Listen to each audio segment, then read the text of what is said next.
হচ্ছে 310 লিটার। এটা কিন্তু নতুন একটা ডিজাইন, নতুন একটা ডিজাইন, এটা হাইকোর্ট নতুন ডিজাইন। এটা রেড ছিল একটা, আচ্ছা রেডটা সেল হয়ে গেছে।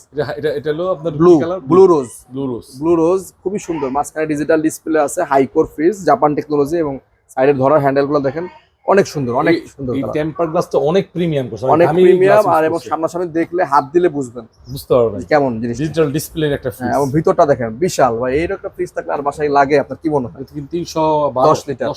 আচ্ছা বিগ সাইজের একটা ফ্রিজ, 1 2 3 4টা তাক আছে, মানে খুবই সুন্দর প্রিমিয়াম টেকনোলজির, এবং ডয়ার গুলা ভিতরটা খুললেই মন জুড়ে যাবে আর কি। ওকে, দাম কত আছে এটার? এটা রেগুলার প্রাইস 47,995। আমরা আফটার ডিসকাউন্ট করে এটা রাখবো হচ্ছে আপনাদের জন্য 40,200 টাকা। 40,200 টাকা, প্রায় অলমোস্ট 282 লিটার দামে পাচ্ছে হাইকো ফ্রিজ 310 লিটার। সমস্যা 40 দিয়ে দেব না? আচ্ছা বরাবর 40। এই যে ফ্রিজটা যে নিবেন সে আসলে জিতবেন 40,000 টাকায়। দেখতে অনেক প্রিমিয়াম, অনেক প্রিমিয়াম, সুন্দর। হ্যাঁ, এবং ডিজিটাল ডিসপ্লে সহ ম্যাচ করছে সুন্দর ব্লু কালারের এই ধরনের